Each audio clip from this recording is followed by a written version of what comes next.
햇살의 책장. 하버드 심리학 거장이 전하는 건강하고 지혜롭게 사는 법. 오늘 읽어드릴 책은 엘렌 랭어의 늙는다는 착각입니다. 1장. 20년 젊어진 사람들. 시계 거꾸로 돌리기. 나이가 들면 생기는 자연스러운 일. 시간을 되돌릴 방법은 없다.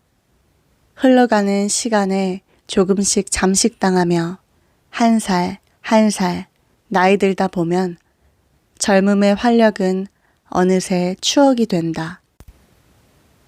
그러다 고질병이 건강과 기력을 좀먹어 갈 때 우리가 할 수 있는 최선은 우아하게 운명을 받아들이는 일 정도다. 병이 찾아오면 현대의학에 몸을 의탁한 채 끝까지 희망을 잃지 않으려 애쓰지만 우리는 시간의 행진을 가로막을 수 없다. 아니, 그런데 정말 불가능한 일일까?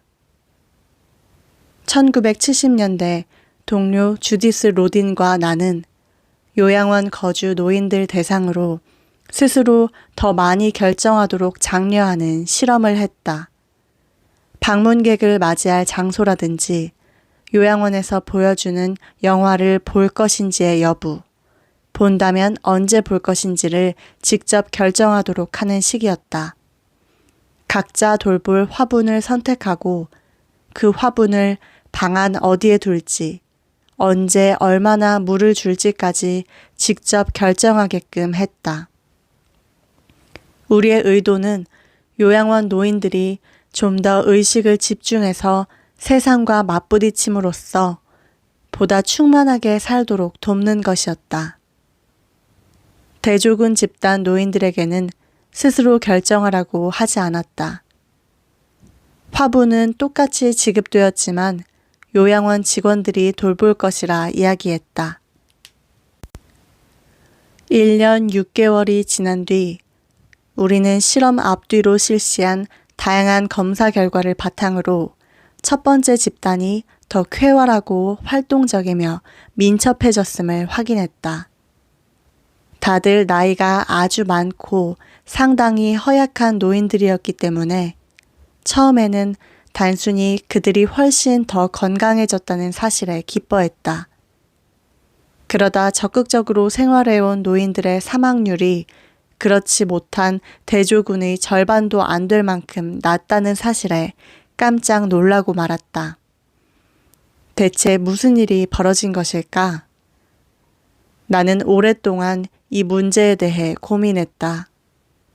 고민 끝에 내린 답은 선택의 힘과 그 힘에서 파생된 개인의 통제력 증가가 비슷한 노인들에게서 서로 다른 결과를 낳았다는 것이었다. 이 답에 꼭 들어맞는 사례를 제시할 수 없었기에 우리는 후속 연구로 이 믿음을 입증할 작정이었다. 우리의 연구는 훗날 뉴에이지라고 불리는 운동의 초창기에 시작되었다. 종교적 철학적으로 인간의 마음을 들여다보려고 하는 뉴에이지 운동의 영향력이 아직 심리학에게까지 미치지 않아 미국 내 연구소들이 몸과 마음의 연결에 대해 연구하기 훨씬 이전이었다. 이 무렵 좀처럼 떨쳐버릴 수 없는 질문이 하나 생겨났다. 비물질적인 정신에서 물질적인 육체로 이어지는 연결고리의 본질은 무엇일까? 이런 연결성의 본보기는 우리 주변에 널려 있다. 쥐를 보면 맥박이 빨라지고 피부에 땀이 배어나오면서 공포의 징후가 나타난다. 소중한 사람을 잃는 상상에는 혈압이 상승하고 누군가 구토하는 모습을 보면 욕지기가 올라온다.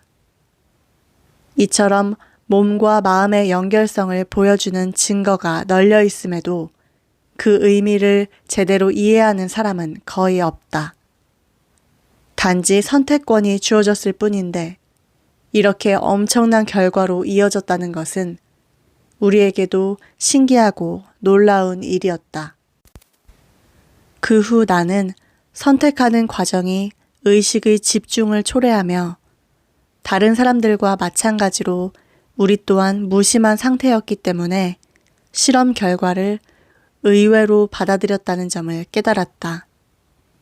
몸과 마음을 이분법적으로 나누는 것은 개념에 불과할 뿐, 둘을 분리하지 않은 시각이 더 유용할 수도 있음을 깨달은 것이다. 정신과 육체를 본래대로 결합해서 다시 한 사람이 된다면 우리가 어디에 마음을 두든 몸도 따라갈 수밖에 없다. 마음이 진정 건강한 곳에 있다면 반드시 몸도 따라갈 것이므로 마음을 변화시키면 몸도 건강해질 수 있다. 이어지는 의문은 한계에 관한 것이었다. 정신은 어느 정도까지 육체에 영향을 미칠까? 갓 구운 도넛을 냄새만 맡으며 먹는다고 상상할 때도 혈당 수치가 올라갈까? 평소 치아 상태가 최상이라고 자신하는 사람들은 치아 X선 촬영 결과가 더 좋게 나올까? 젊은 나이에 대머리가 된 사람들은 스스로 빨리 늙는다고 여기기 때문에 생리적으로도 머리숱이 많은 사람보다 신체 나이가 더 많게 나올까? 성형수술로 생김새가 젊어진 여자들은 남들보다 천천히 늙어갈까? 이 같은 의문이 막연해 보일지 몰라도 의문을 품어볼 가치는 있었다. 우리가 나이를 가늠하는 기준. 요양원 노인들과 화분으로 시도한 첫 실험 이후 몇 년이 지난 1979년, 나는 이 문제를 노인 집단 대상으로 계속 실험해 보기로 마음먹었다. 학생들과 나는 심리적인 시계를 되돌렸을 때 인간의 생리 상태에 어떤 효과가 나타나는지 알아보기 위해 훗날 시계 거꾸로 돌리기 연구라고 불리는 실험을 고안했다. 이 실험에서 우리는 1959년의 세상을 재창조하여 피험자들에게 20년 더 젊은 나이로 살라고 요구할 작정이었다. 마음을 20년 전으로 되돌리면 몸에도 그 변화가 반영될까? 새로운 아이디어가 흔히 그렇듯 이 아이디어도 처음에는 황당한 시도로 여겨졌다. 하지만 생각할수록 가능성이 있을 것 같았다. 마침내 우리는 노력할 만하다는 결론에 도달했다. 우리의 연구 결과를 수치화할 수 있도록 노화의 뚜렷한 생물학적 지표를 찾고자 저명한 노인병 전문의들에게 의견을 구했지만 놀랍게도 그런 지표는 존재하지 않았다. 실제 나이를 모른다면 아무리 과학을 동원하더라도 누군가의 나이를 정확하게 알아낼 수는 없다. 그러나 연구를 위해서는 실험 이전과 이후에 달라진 피험자의 노화 정도를 측정할 수단이 필요했으므로 우리는 정신적, 신체적 노화 정도 판단에 적합한 기준을 정하기로 했다. 평가 기준에는 체중과 민첩성, 유연성과 더불어 안경으로 교정하기 전후의 좌우 시력과 통합 시력, 맛에 대한 민감성이 포함되었다. 우리는 실험 참여 예정자들이 종이와 연필로 얼마나 빠르고 정확하게 미로 찾기를 완수할 수 있는지 평가하기 위해 지능 검사를 실시하고 시각적인 기억력도 측정하기로 했다. 사진도 찍을 작정이었다. 외모의 변화까지 평가하기 위해서였다.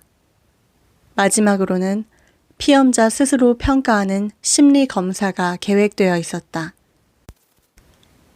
모든 검사 결과는 참가자 선별에 도움을 주고 연구 말미에 잠재적인 심신 개선 여부를 측정하는 수단으로 이용될 예정이었다. 우리는 70대 후반부터 80대 초반까지의 노인들을 모아 일주일간 조용한 시골집에서 함께 지내며 과거 이야기를 나누면서 옛 추억에 관해 연구한다는 내용으로 지역 신문과 전단에 광고를 실었다. 연구를 단순화하고 방 배정과 세부 계획이 쉽도록 대상은 남성으로 제한했다. 우리는 환자가 아니면서 계획된 활동과 토론에 적절히 참여 가능한 남성을 원했다. 소문이 퍼져나가자 많은 젊은이가 연구에 대해 자세히 알고 싶어하며 우리 연구가 연로한 부모님에게 어떤 이득이 될지 물었다. 전화 인터뷰를 바탕으로 선정된 사람들은 사무실에서 기본적인 신체 검사와 심리 검사를 받았다. 인터뷰는 인상적이었다. 첫 모임에서 나는 아놀드라는 노인에게 본인에 대해서, 특히 자신의 건강과 신체 상태에 대해 말해달라고 부탁했다. 다른 성인 자녀들과 달리 아놀드의 딸은 뒤로 물러나 앉아 아버지가 아무 간섭 없이 이야기하도록 내버려 두었다.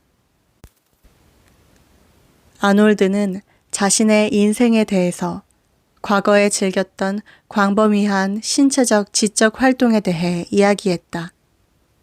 이야기 끝에는 기력이 없어 이제 그런 활동은 아무것도 못한다고 덧붙였다. 안경을 써도 글자가 거의 보이지 않아 독서도 포기한 상태였다. 느릿느릿 골프장을 걸어다니는 것이 너무 민망해 더는 골프도 치지 않는다고 했다. 집 밖에 나가면 계절에 상관없이 아무리 많이 껴입어도 어김없이 감기에 걸렸다. 음식이 맛있는지 맛없는지도 모르겠다고 말했다. 이야기대로라면 더할 나위 없이 암울한 인생이었다.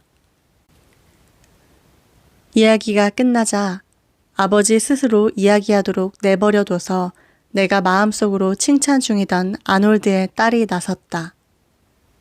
딸은 거들먹거리며 아버지가 과장하는 경향이 있다고 말했다. 아놀드는 서글프게도 자신의 푸념을 한마디로 부정해버리는 딸의 말에 아무 반박도 하지 않았다. 나는 아놀드에게 이 연구로 무엇이 바뀔지 알 수 없지만 일주일간 즐거운 시간을 보낼 수 있으면 좋겠다고 말했다. 그는 우리 연구에 참여하기로 했다. 이어지는 인터뷰에서 건강과 육체적인 한계에 대한 참가자들의 불만을 들으면서 나의 의구심은 커지기 시작했다. 우리가 이 연구로 긍정적인 결과를 얻을 수 있을까? 그 결과가 과연 이렇게 노력하며 연구를 준비하고 실행할 만큼의 가치가 있을까? 나와 대학원생들은 이 연구가 만만치 않을 것임을 깨달았지만 이미 진행한 일을 감안해 계속 밀고 나가기로 결정했다. 우리는 실험 참가자를 선정한 다음 각각 8명씩 실험군과 대조군으로 나누고 실험을 위한 계획 수립에 착수했다. 1959년으로 시간을 되돌리다. 나를 포함한 연구팀은 노인들이 일주일간 조용히 지낼 곳을 찾아 여러 도시를 돌아다녔다. 현대적인 편의시설이 거의 없어 세월의 흐름과 무관해 보이는 곳이 연구 장소로 적합했다. 마침내 우리는 뉴햄프셔주의 피터버러에 있는 옛 수도원을 찾아냈다. 완벽한 장소였다. 우리는 그곳을 단장해 1959년의 복제품을 만들어냈다. 참가자 가운데 실험군은 일주일간 그곳에서 지금이 1959년인 것처럼 지낼 예정이었다. 모든 대화와 토론은 현재 시제로 이루어질 계획이었다. 우리는 모든 참가자에게 전반적인 설명과 일주일간의 대략적인 일정, 수도원의 평면도, 각자 방의 위치 표시가 담긴 안내문 꾸러미를 우편 발송했다. 참가자들에게 잡지나 신문, 책, 가족 사진도 1959년 이후의 것은 절대 가져오지 말라고 당부했다. 또한 1959년 당시인 듯 간단한 자기소개서를 써달라고 한 뒤 젊은 시절의 사진을 요청해 다른 참가자 전원에게 그 사진을 보냈다. 두 번째 집단인 대조군은 일주일 뒤에 별도의 은둔 실험을 진행했다. 그들 역시 첫 실험군과 똑같은 환경에서 지내며 1959년에 일어난 일에 관한 활동과 토론을 즐길 예정이었다. 그러나 자기소개서는 과거 시제로 작성되었고 사진도 현재의 모습이었으며 일단 은둔처에 입소하면 과거를 회상함으로써 지금은 1959년이 아니라는 사실에 주로 정신을 집중할 예정이었다. 시계를 실감나게 거꾸로 돌리려면 상황 설정부터 설득력이 있어야 했다. 따라서 우리는 1959년의 일상이 어떠했는지 주의 깊게 연구했다. 당시의 정치 상황 및 사회 문제의 특징과 사람들이 즐겨 보고 듣던 TV와 라디오 프로그램, 그들이 실제로 맞닥뜨렸을 물건들을 파악했다. 어려운 일이었지만 다행히 꽤 그럴듯하게 과거 환경을 흉내낼 수 있었다. 오리엔테이션을 받기 위해 모인 실험군 참가자에게 이 연구에 참여하는 동안 과거의 경험을 현재형으로 말해야 한다는 점을 설명했다. 연구에 임하는 최선의 방법이 단순한 회상이 아님을 강조했다. 가능한 한 그들의 정신을 완벽하게 과거로 되돌려 놓아야 했다. 설명하며 느낀 흥분이 지금도 생생하다. 그러니까 우리는 아주 아름다운 은둔처에서 마치 1959년인 양 살게 될 겁니다. 당연히 1959년 9월 이후에 일어난 일에 대해서는 누구도 언급할 수 없겠죠. 그렇게 하도록 서로를 돕는 것이 여러분의 일입니다. 저희가 여러분께 바라는 것은 1959년을 살고 있는 것처럼 연기해 달라는 것이 아니라 실제로 1959년 당시 본인의 모습으로 지내주십사 하는 것입니다. 쉽지는 않겠죠. 하지만 저희는 여러분이 그것을 성공적으로 해내신다면 실제로 어르신들의 몸도 1959년으로 돌아간 것처럼 느끼리라고 믿을 만한 근거를 갖고 있습니다. 우리는 노인들에게 모든 대화와 소통은 지금이 1959년이라는 사실이 반영되어야 한다고 이야기했다. 처음에는 어려울지 모르지만 자신을 빨리 놓아버릴수록 더 많은 즐거움을 누릴 수 있을 것입니다. 나는 열정적으로 말했다. 두세 사람은 초조하게 웃음을 터뜨렸고 한 사람은 흥분으로 킬킬댔으며 나란히 앉은 둘은 냉소적으로 어깨만 으쓱할 뿐이었다. 육체를 지배하는 마음의 힘. 그렇게 우리는 IBM 컴퓨터가 방 전체를 차지할 만큼 크고 팬티 스타킹이 미국 여성들에게 막 알려진 50년대에서 일주일을 보내게 되었다. 수도원에 들어온 뒤에는 매일 만나서 미국 최초의 인공위성인 익스플로러 1호 발사, 방공호의 필요성, 피델 카스트로의 아바나 진격 등과 같은 1958년의 현안을 논의했다. 특히 공산주의에 관한 논의가 대단히 열기를 띠었다. 미국 프로축구 리그 챔피언 결정전에서 볼티모어 콜츠가 31대 16으로 뉴욕 자이언츠를 대파하고 2연패를 거둔 이야기도 그에 못지 않았다. 우리는 프리크니스 경마대회에서 로열 오비트가 우승하는 경기를 청취했으며 흑백 텔레비전으로 필코 상사가 나오는 드라마와 에드 설리번 쇼를 보았다. 이언 플레밍의 골드핑거, 레온 유리스의 엑소더스, 필립 로스의 굿바이 컬럼버스 같은 최신 도서에 관한 생각을 교환했다. 유명 코미디언인 잭 베니와 제키 글리스는 우리의 웃음보를 터뜨렸고 페리 코모, 로즈메리 클루니, 넷킹 콜은 라디오에서 노래를 들려주었으며 안나 프랭크의 일기, 벤허, 북북서로 진로를 돌려라, 뜨거운 것이 좋아 같은 영화를 보기도 했다. 어떤 일이 벌어졌을까? 일주일이 다 지나기도 전에 우리는 두 집단 모두 행동은 물론 태도까지 변화했음을 알아차렸다. 실험 이틀째가 되자 다들 음식을 나르고 식사 후 치우는 일에 적극적으로 참여했다. 면접을 보러 처음 하버드 대학교 심리학과를 찾았을 때는 데려다준 친지들에게 극단적으로 의존하던 노인들이 수도원에 도착한 직후부터 모두 독립적으로 행동했다. 실험군과 대조군이 각각 일주일간의 은둔 생활을 끝낸 뒤 우리는 모든 참가자를 대상으로 다시 검사를 했고 육체를 지배하는 마음의 힘이 정말로 엄청나다는 사실을 확인했다. 두 집단 모두 공손한 대우를 받았고 토론에 활발히 참여했으며 최근 일상과는 전혀 다른 일주일을 경험했다. 그 덕인지 모두 청력과 기억력이 향상되었다. 대부분 좋은 의미로 체중이 평균 1.5kg 늘어났으며 악력도 현저히 향상되었다.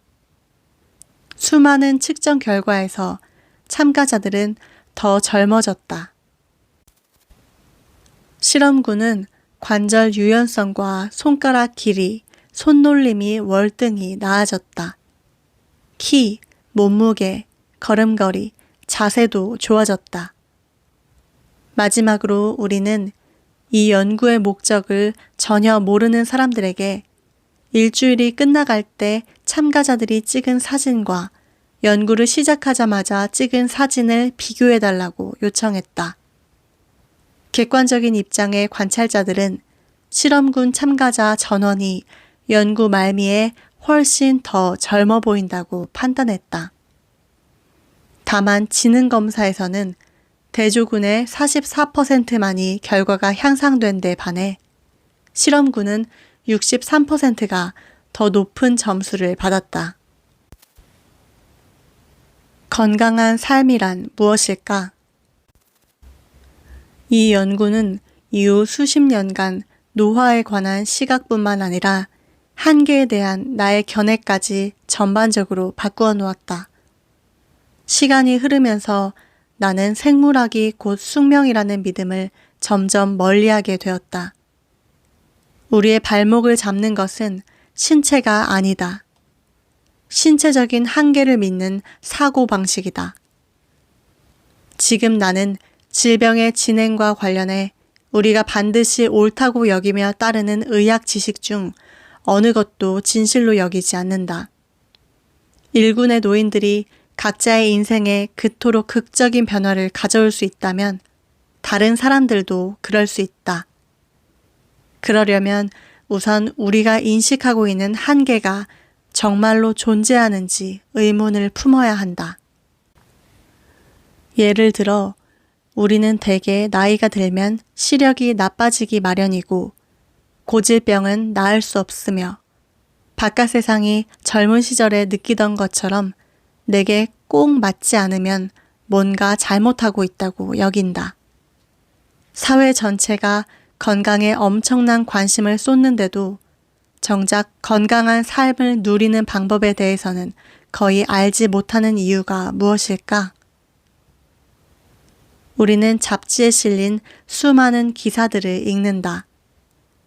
건강 증진을 목표로 하는 책과 TV 프로그램은 산처럼 쌓여 있으며 많은 사람이 건강과 체력 단련에 집착한다. 하지만 마음속 깊은 곳을 유심히 들여다보면 우리가 건강에 전혀 조율되어 있지 않음을 알 수 있다. 동기와 행동은 종종 우리가 추구하는 건강에 이르는 길에 오히려 직접적인 방해물이 되기도 한다. 우리는 건강에 관해 스스로 한계를 만들지 말고 좀 더 의식을 집중해 건강 문제에 접근할 필요가 있다. 건강에 의식을 집중한다고 해서 올바르게 먹는다거나 운동해야 한다거나 의학적인 조언에 따라야 한다는 것은 아니다. 물론 그러지 말라는 의미도 아니다. 뉴에이지풍의 대한의술이나 질병에 대한 전통적인 이해 방식에 관한 이야기도 아니다. 우리를 위축시키는 사고방식뿐만 아니라 건강과 행복에 대해 스스로 설정한 한계로부터 자유로워져 몸소 자신의 건강을 챙기는 수호자가 되는 일의 중요성을 깨닫자는 것이다. 변화의 방법을 배우려면 먼저 어떻게 잘못된 길을 가고 있는지부터 알아야 한다. 이 책의 목표는 독자 여러분이 마음을 열고 본래 자신의 몫이던 건강 지킴이로서의 올바른 역할을 되찾도록 제대로 돕는 것이다.